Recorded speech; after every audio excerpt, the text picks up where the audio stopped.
زیاتره خلک دا تېروتنه کوي چې د سیټونو ترمنځ سمه دمه یا ریسټ نه کوي. د سیټونو ترمنځ دمه ډیره مهمه ده ځکه چې تاسو ته د نوي سیټ لپاره پوره انرژي درکوي او تاسې سره مرسته کوي چې عضله ښه تر فشار لاندې راولئ.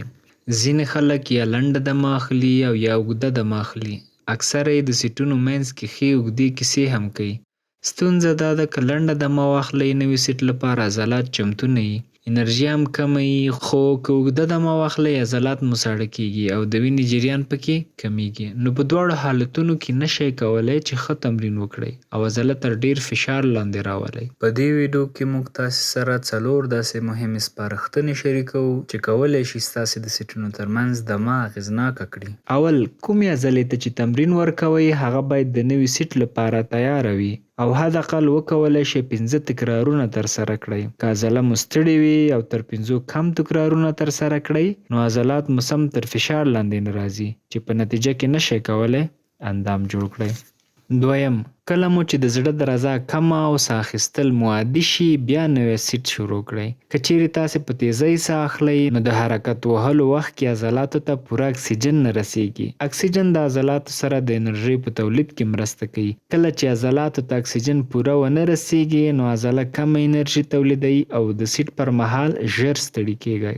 دریم، له ځانه وپوښتئ چې آیا تاسې نوي سیټ لپاره ذهناً تیار یاست. ذهني چمتووالی ډیر مهم دی ځکه چې د هر حرکت سره عصبي سیستم هم ستړی کیږي، یعنی نشي کولی عضلاتو ته په کافي اندازه سیګنل ولیږي. د همدې امله عضلات نشي کولی بل سیټ په ښه توګه ترسره کړي. کله چې تاسې ذهناً آماده نه وئ نوی سیټ درته ګران ښکاري او تمرکز مو هم کم وي. خو کله چې د نوي سیټ لپاره پوره انګیزه لرئ نو ذهناً چمتو یئ. که د حرکت ترسره کولو پر مهال عضلاتو مو لړزه لرله نو پوه شئ چې ذهناً آماده نه یئ.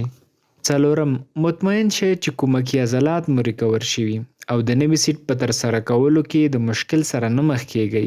کله چې تاسې یو حرکت ترسره کوئ د اصلي یا د هدف لاندې عضلاتو ترڅنګ ځینې نور عضلات هم د هغه حرکت په ترسره کولو کې مرسته کوي.